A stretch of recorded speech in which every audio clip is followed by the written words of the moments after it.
Baik, assalamualaikum warahmatullahi wabarakatuh. Waalaikumsalam warahmatullahi wabarakatuh. Selamat malam teman-teman semua. Saya mau ngucapin terima kasih banget karena sudah mau hadir di pertemuan kita di Gimit kali ini. Jadi pertemuan kita kali ini itu bertujuan untuk memenuhi tugas interview saya mengenai misteri atau mitos ya dari eh, Kolong Wewe yang ada di Pulau Jawa khususnya. Karena di sini saya mau bahas mitos mengenai waktu maghrib ya, di mana katanya di waktu maghrib itu banyak peristiwa-peristiwa hal mistis yang terjadi gitu. Salah satunya di antaranya adalah Kolong Wewe. Dan di sini saya sudah mengundang dua narasumber yang sekiranya bisa sedikit bercerita mengenai hal tersebut. Di sini ada eh, Fariski atau biasa dipanggil Rizky ya, yang berprofesi sebagai karyawan swasta tapi sekarang mulai aktif membuat konten di sosial media mengenai horor ya. Iya, betul, Mas. Bisa diceritakan sedikit konten horornya itu seperti apa yang dibuat di sosial media? Iya, betul. Saya di konten sosial media saya itu kebanyakan membuat konten-konten horor ke tempat-tempat mistis yang seperti banyak warga bilang gitu. Jadi saya belusukan ke sana. Jadi explore seputar tempat-tempat yang bisa dianggap mistis gitu ya Mas ya. Iya, betul. Bersama tim atau Iya. sendiri? Untuk saya sih biasanya kadang kalau lagi berani saya cuman sendiri, tapi kalau lagi kurang berani ya namanya manusia ya kan, saya ajak ke 3 teman saya. Oh jadi tergantung tempatnya ya. Kayak misalkan tempat ini memiliki resiko yang tinggi maka masnya ke sana rame-rame Nah, bersama tim gitu ya. Kalau tingkat resiko iya, rendah maka betul. baik. Di sini kita juga bersama Raffi ya yang kebetulan saya dengar-dengar ini memiliki keistimewaan ya di mana bisa melihat hal-hal yang supranatural alias indigo ya Raffi ya. Betul. Kalau boleh tahu untuk keistimewaan yang sudah didapat ini tuh dari kapan ya? Mulai merasa kalau wah, gue ternyata ada suatu hal yang beda nih dari anak-anak yang lain gitu. Kalau boleh diceritain. Kalau kalau dari awal pertama kali ngerasanya sih ya, itu dari pas masih kecil banget. Mungkin pas TK kali ya. Jadi udah dirasa dari kecil ya Mas ya. Sudah maksudnya sudah sadar kalau Masnya ini bisa melihat hal-hal yang tidak bisa dilihat oleh anak lain tuh dari Masnya masih kecil gitu. By the way, kayaknya supaya lebih enak kita ngobrolnya ini aja kali ya, santai aja kali ya. Maksudnya nggak usah terlalu kaku kayak mana sih. Di sini yang saya pengen tanyain mungkin ke Rizky ya. Eh dari Ya, banyak boleh. hal yang sudah dieksplor, sudah banyak tempat ya tentunya yang sudah dieksplor ya selama ini kan. Yang saya pengen tanyakan di sini Iya, iya. seputar dengan tema tulisan saya ya.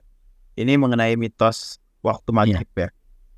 Waktu maghrib dan juga Hmm. kolong wewe gitu. Karena yang saya tahu kalau di beberapa tempat di Jawa itu dipercayai bahwa ketika waktu maghrib telah tiba, ketika matahari telah terbenam lah gitu, itu ada Hmm. makhluk supranatural yang namanya kolong wewe di mana makhluk tersebut itu bakal menculik anak-anak yang ada ya di kampung tersebut gitu, di mana kolong wewe itu berada. Nah, yang saya pengen tanyakan Iya. mungkin Mas Faris punya cerita mengenai kolong wewe ini atau tentang waktu maghrib gitu selama menjelajahi tempat-tempat yang ada di Jawa mungkin bisa sharing sedikit ke kita. Boleh, boleh. Nih kita pakai gue dulu aja ya, biar lebih Boleh. asik. Gue sendiri itu belum lama ini sih, sekitar 2 bulan yang lalu lah, kalau nggak salah itu juga. Gue sama tim gue itu ke daerah Sleman, daerah Sleman di sana.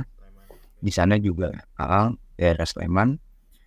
Gua sama tim gua dikasih tahu sama warga kalau di situ pernah ada kejadian anak diculik sama kolong wewe. Karena kita merasa belum yakin bener apa enggaknya, akhirnya kita ke sana. Dan sampai sana untuk anaknya sendiri udah ada, tapi dia umurnya udah lumayan tua lah, sekitar 30-an lebih. Dan di sana gua tanya-tanya, bener nggak sih gitu lu diculik Mas Yani diculik sama kolong wewe? Dibilang bener. Tapi ya gue sendiri belum percaya karena dia emang orangnya tuh rada-rada ini juga sih, rada gimana gitu. Nah, gue tanya beberapa pertanyaan kayak dari bentuk fisiknya, terus kapan terjadinya lu diculik itu, bagaimana tiba-tiba lu bisa diculik ke dunia yang lain. Situ gue tanya, ternyata dia lagi main sama teman-temannya pada saat masih anak-anak. Di situ dia lagi main petak umpet dan kebetulan dia adalah yang bukan yang jaga, dia yang main petak umpet itu. Dia lagi ngumpet dan kebetulan waktunya sudah maghrib. Dan di situ tiba-tiba dia keluar dari tempat ngumpetnya itu udah beda. Katanya seperti itu. Tempatnya udah beda, terus akhirnya dia diajak sama nenek-nenek. Rambutnya panjang, badannya besar, baunya busuk. Nah, di sana selama kurang lebih sekitar 1 minggu lah, dia hilang di dunia nyata, dia sekitar 1 mingguan. Itu selama dia di dunia lain itu katanya dia dikasih makan nasi.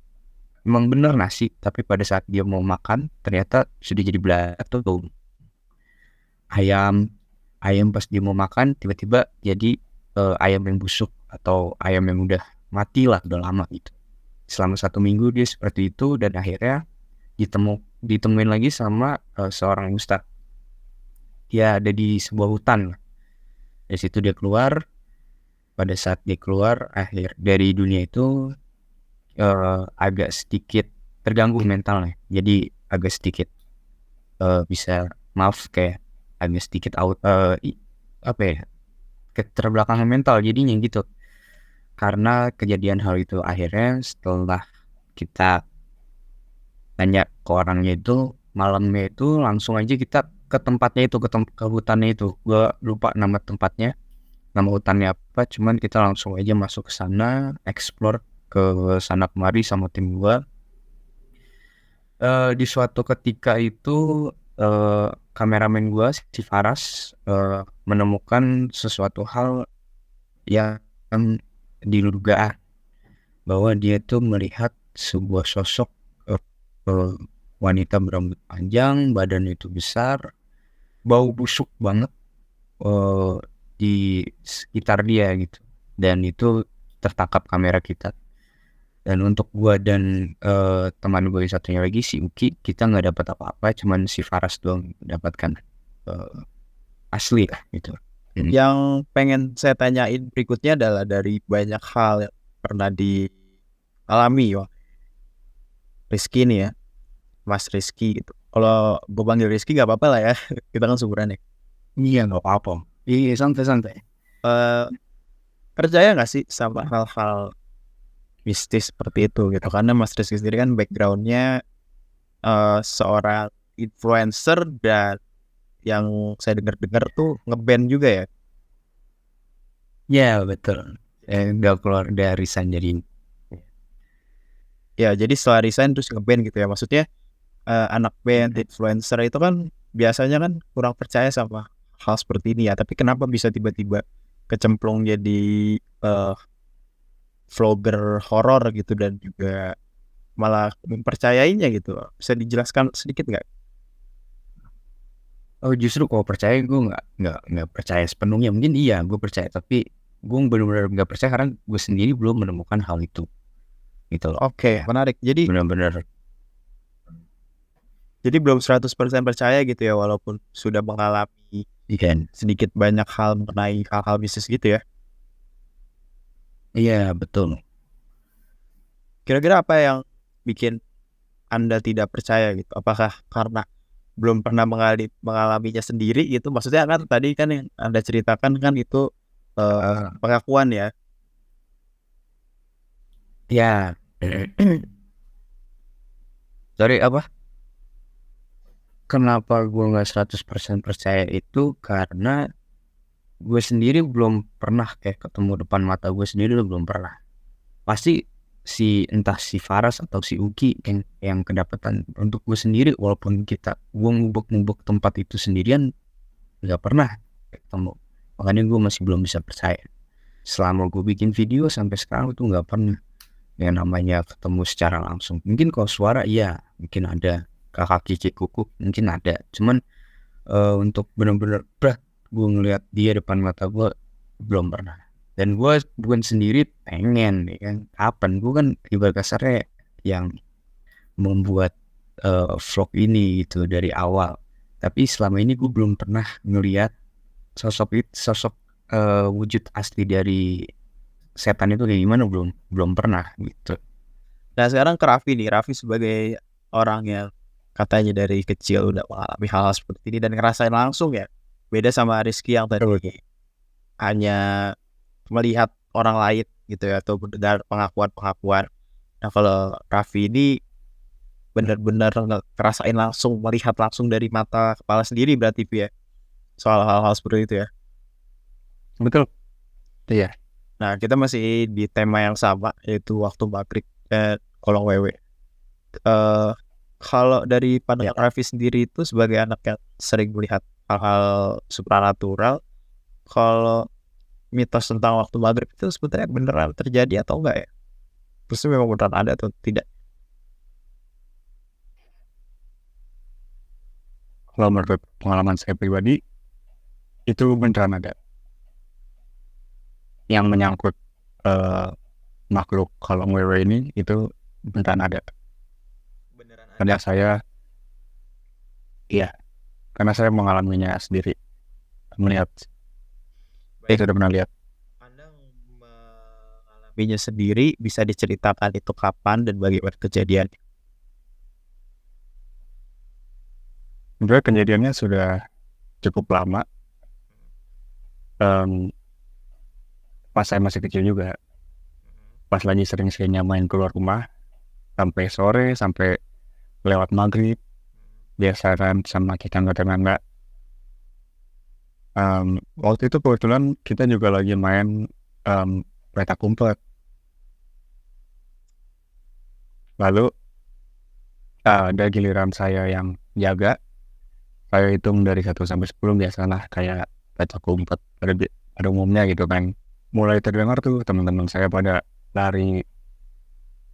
Apa saya hitung yang ke-10, saya nengok pelan-pelan gitu kan ke belakang, ngeliat yang lain. Udah pada sepi nih. Kebetulan saya itu di lapangan mainnya. Tapi karena saya dari dulu udah bisa ngeliat, saya tuh di samping-samping sini melihat kayak ada sosok hitam besar berambut panjang gitu. Itu saya melihat, dan pada saat itu karena saya takut, jadi saya tinggalin permainannya. Saya langsung kabur. Gitu. Jadi sosoknya Saya ngeliat berbentuk hitam dan besar, berambut panjang. rambutnya panjang. Hampir semuanya kayak. Oke. Besarnya itu semana kira-kira? Setinggi orang dewasa kah? Atau lebih tinggi lagi? Yang saya lihat dia tuh hampir setara sama pohon. Setinggi pohon berarti kalau dalam ukuran meter tuh kira-kira berapa meter?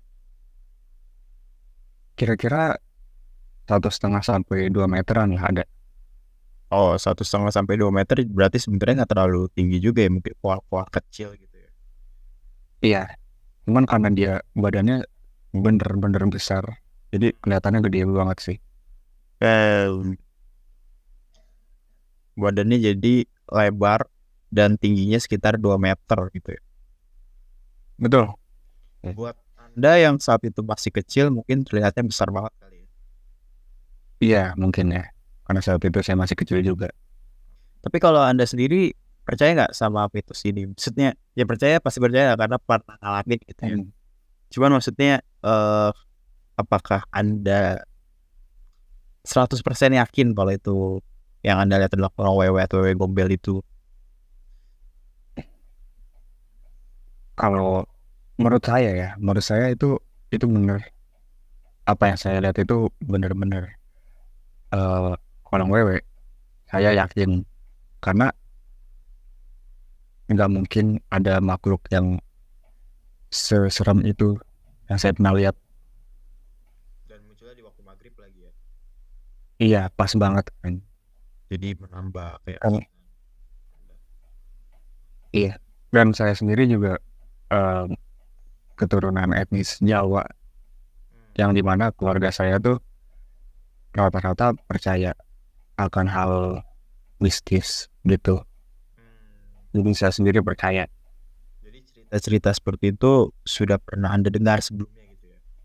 Jadinya sudah ada gambaran lah kalau wewe gitu, dan kemudian Anda merasakan langsung. Jadi Anda sangat-sangat percaya kalau itu benar-benar kolong wewe atau wewe gombel. Iya, benar. Menarik.